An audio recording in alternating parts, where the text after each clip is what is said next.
krahu dhe punojësit e sigurisë e kanë parë si një klient... Kjo kujton atë batutën e prefektit, që do të sjellin në bumjet ma vesh mi tavolinë. Sigurisht, dhe në momentin që është futur në ambientet e bankës, me njëherë ka nxjerrë Kalashnikovin dhe ka qelluar një herë në tokë.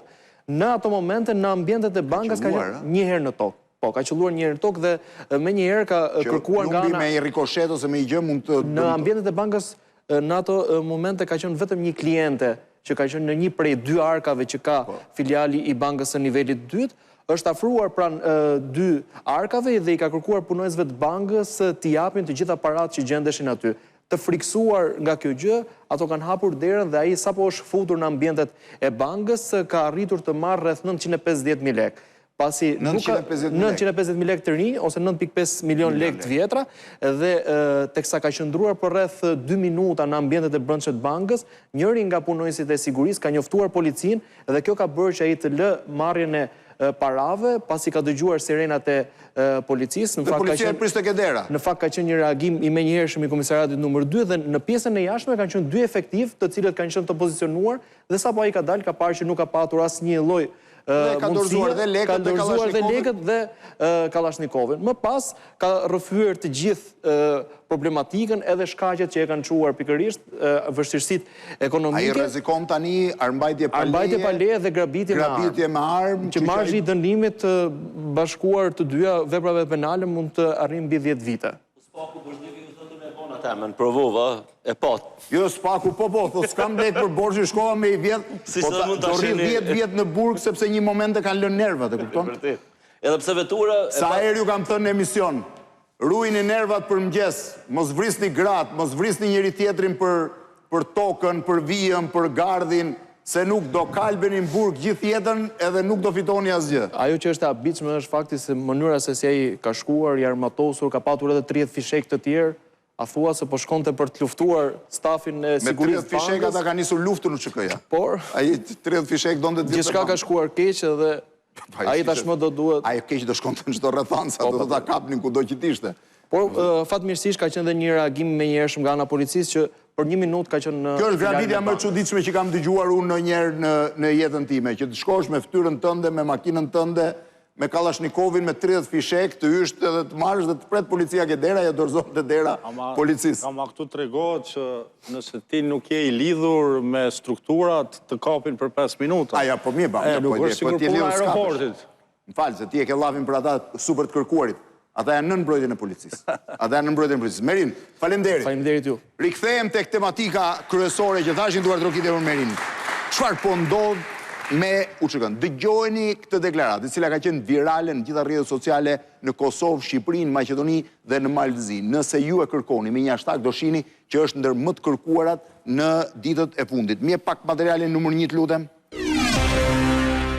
Kërkojmë dënimin e personave konkret, pra nuk kërkojmë një dënim për shtabin e përgjithshëm, por për persona konkret. ZPS-ja kërkon një dënim unik prej 45 vjetësh duke u mbështetur në kontributet individuale të krimeve të bëra nga secili prej personave. Hashim Thaçi, Kadri Veseli, Recep Selimi dhe Jakub Krasniqi.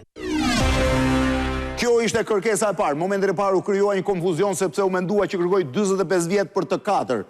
Më pas u sqarua që kërkohet 45 vjet për secilin prej tyre. Thënë ndryshe, maksimumi, megjithëse do ta diskutoj, që mund t'i jepte kjo prokurori, që për ironi të fatit mban emrin Prokuroria e Kosovës. Brenda deklaratave të prokurorisë, pati, po i quaj lajthitje, i quajmë në gjuhë shqipe, të çuditshme, që tregojnë që prokuroria është krejtësisht jashtë kontekstit historik në cilin ka ndodhur ngjarjet. Dëgjoni deklaratën e parë. Mi jep pak materialin numër 5, lutem.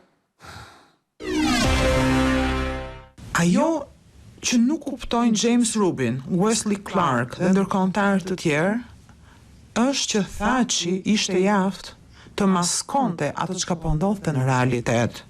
Dhe kjo ndikoi në botkuptimin e tyre për të kuptuar vërtet se si funksionon TUÇK-ja.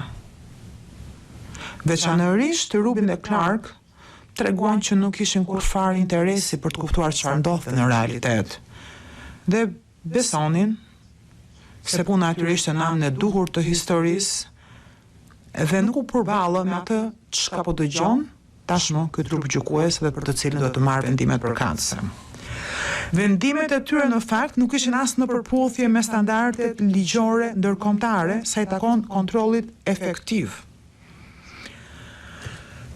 Kryekomandanti i identifikuar UÇK-s mund mos ketë qenë në gjendje të ushtrojë komandën, sikurse Është e çuditshme që ky ignorant me diplomë harron faktin që në luftën e Kosovës ishin të pranishme shërbimet sekrete të secilit prej vendeve. Ishin shërbimet sekrete më të avancuara të globit, të cilët kishin skanuar çdo centimetër territorit të Kosovës, të cilët kishin vendosur mbi tavolinat e liderëve politik dhe ushtarak informacione të jashtëzakonshme, të cilët kishin jo vetëm informacionin e atyre ditëve, po informacion të grumbulluar nga gjithë lufta e Kosovës që prej vitit 1900, që prej qershorit vitit 1991. Mjafton t'ju rikthehesh shënimeve të deklasifikuara, nuk po them kujtime, po shënimeve të deklasifikuara nga libraria Bill Clinton, reprezentanti i Shtetit Bashkuar të Amerikës, ato të Britanisë Madhe, për të kuptuar që informacioni që kishin në dispozicion liderët botror ishte informacioni më i mirë i mundshëm që mund të merrej në atë kohë. Dhe të pretendosh sot që një njeri ka gënjur gjithë liderët botror për të treguar një realitet tjetër është më shumë se sa idiotësi, po është idiotësi juridike. Ndërkohë që akoma më e tmerrshme është kjo deklaratë tjetër, shtatat lutem. Jo, nuk është vetëm juridike si idiotësisë.